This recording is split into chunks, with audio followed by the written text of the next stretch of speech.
আসসালামু আলাইকুম ওরহমতুল্লাহি ওবরাকাতুহু।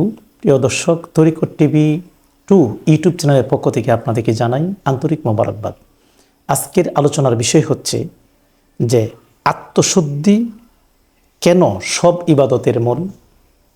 আত্মশুদ্ধি কেন সব ইবাদতের মূল, অত্যন্ত গুরুত্বপূর্ণ একটা ভিডিও। প্রিয় দর্শক, আমরা প্রতিদিনই নামাজ, রোজা, কোরআন তালাওয়াত করছি, কিন্তু অন্তরে প্রশান্তি পাচ্ছি না। এটার কারণ কোনোদিন ভেবে দেখেছেন কি? কি কারণে এমন হচ্ছে? আসলে আমরা বাহ্যিক ইবাদতকে খুবই গুরুত্ব দিচ্ছি, কিন্তু অন্তরের ইবাদত, আত্মার ইবাদতের প্রতি গুরুত্ব দিচ্ছে না। একটু লক্ষ্য করুন, আমরা দৈনিক 5 বার হাত মুখ ধুই, কিন্তু 5 বছরেও কি কোনোদিন অন্তর দোয়ার চিন্তা করেছি? কিন্তু তরিকতের জগতে আত্মশুদ্ধি কিন্তু মূল পয়েন্ট, আত্মশুদ্ধি মুক্তির পথ। তাজকিয়ার নাফস, আত্মশুদ্ধি হলো ইবাদতের মূল প্রাণ, মূল ভিত্তি।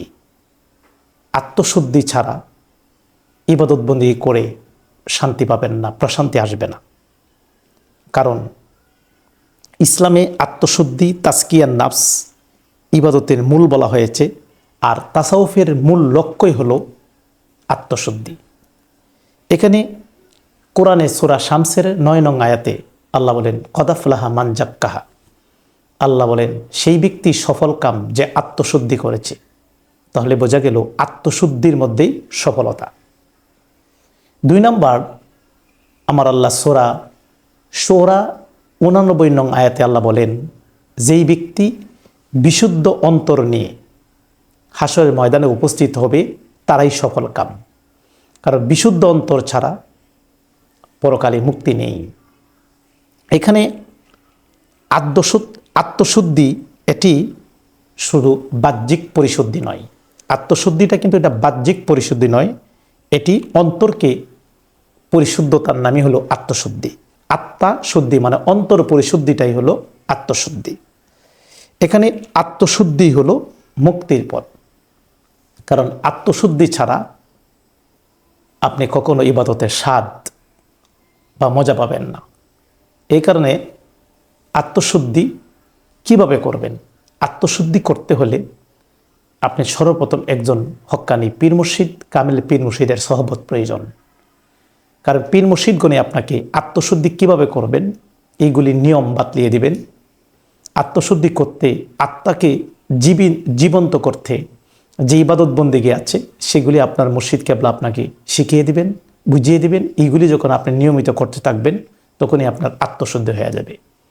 পরিশেষে একটি কথাই বলতে চাই যে আত্মশুদ্ধি হলো সব ইবাদতের মূল।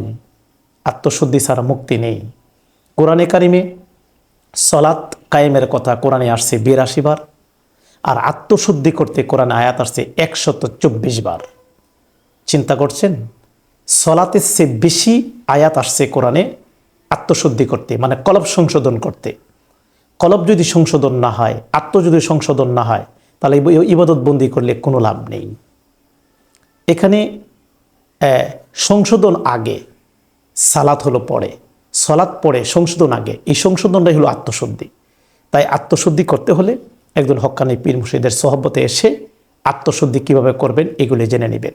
প্রিয় দর্শক, অনেকে আপনারা আমার এই তরিকত টিভি 2 দেখছেন, অনেকে আমার সাথে সাক্ষাৎ করতে চাচ্ছেন, অনেকে ফোনে আমার সাথে কথা বলতেছেন। হ্যাঁ, বলবেন, আমার হোয়াটসঅ্যাপ আছে, হোয়াটসঅ্যাপে কথা বলতে পারবেন। এবং বাংলাদেশের বাহিরেও অনেক লোক আমার কাছে আছেন, অনেকে আমার কাছে বায়াতও নিয়েছেন মোবাইলের মাধ্যমে। হ্যাঁ, আপনারা এই হোয়াটসঅ্যাপের মাধ্যমে অনেকেই, কারণ এই দেশে যাওয়া সম্ভব নয়, কারণ আল্লাহ অন্তরের খবর জানেন। ওরা দেশের বাইরে থেকে আমার কাছে বায়াত রাসূল গ্রহণ করে ওরা ইবাদতবন্দি করছেন। আল্লাহ ভালো জানেন, কারণ অন্তর খবর আল্লাহ জানেন। আমি এখান থেকে তাদেরকে শিক্ষা দিচ্ছি হোয়াটসঅ্যাপের মাধ্যমে, তারা এখান থেকে শিক্ষা নিচ্ছে।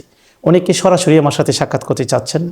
আপনারা, আমি ঢাকাতে মিরপুর শেওড়াপাড়াতে বসি এবং ভৈরব খানকাতে বসি, আমার দরবারে কঠিয়াদি ও দরবারে বসি। আপনারা আমার সাথে সাক্ষাৎ করতে পারবেন। এই মিরপুর শেওড়াপাড়া যদি আপনারা সাক্ষাৎ করতে চান ঢাকাতে, তাহলে স্ক্রিনের নাম্বারে যোগাযোগ করে কনফার্ম হয়ে নেবেন। তো আজকে এই পর্যন্তই, আপনার কাছে বিদায় করছি। ওয়াকিরি দাওয়ানা আনিল হামদুলিল্লাহি রাব্বিল আলামিন। আসসালামু আলাইকুম।